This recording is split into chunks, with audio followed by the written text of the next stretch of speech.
वो ऐसा ही वो चुनाव जीतते रहे पहले, पुलवामा करा के जीते और गोधरा करा के जीते हैं।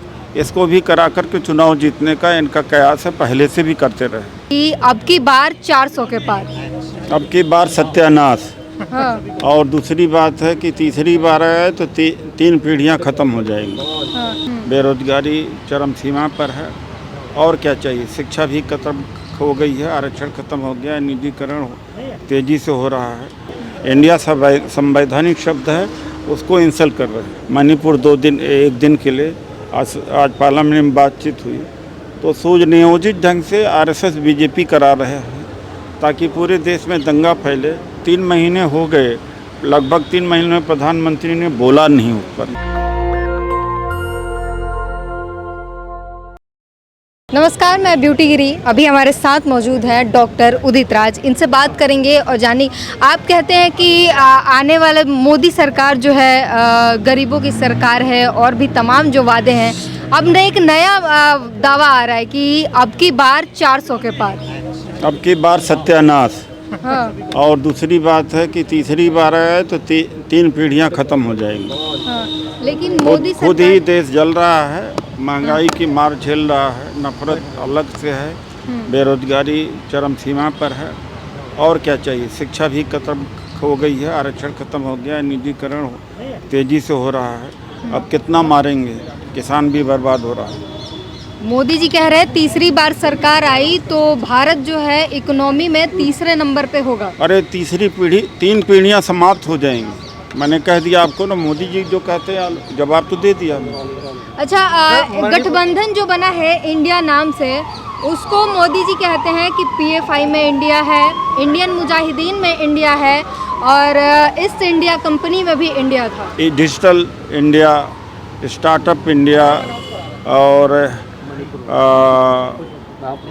तमाम इनकी इंडिया हैं। स्टार्टअप है, स्टैंड अप है, डिजिटल इंडिया, खेलो इंडिया में।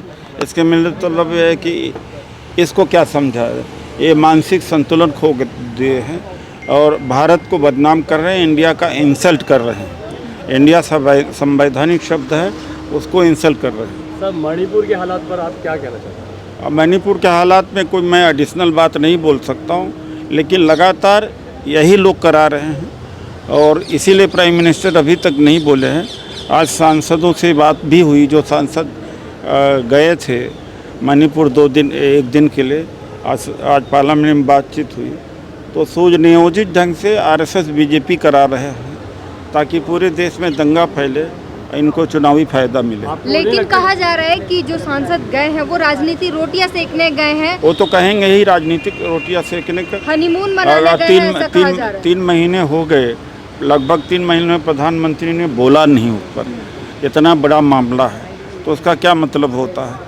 वो ऐसा ही वो चुनाव जीतते रहे पहले, पुलवामा करा के जीते और गोधरा करा के जीते हैं। इसको भी करा कर के चुनाव जीतने का इनका कयास है, पहले से भी करते रहे।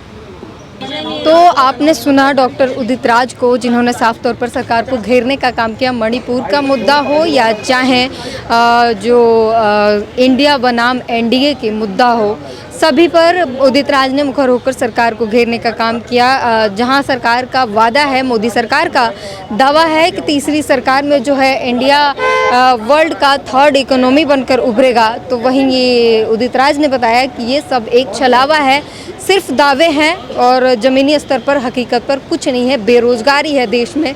बाकी पूरी बातचीत पर अपनी प्रतिक्रिया जरूर दें। कैमरामैन तौहीद के साथ ब्यूटी गिरी। नेशनल दस्तक की आपसे गुजारिश है कि अगर इसको बचाना चाहते हैं तो नेशनल दस्तक को सब्सक्राइब करने के लिए रेड कलर के सब्सक्राइब बटन को दबाएं, फिर बेल आइकन की घंटी दबाएं। नेशनल दस्तक को बचाने के लिए बहुत जरूरी है कि हर खबर को शेयर करें, लाइक करें, कमेंट जरूर करें।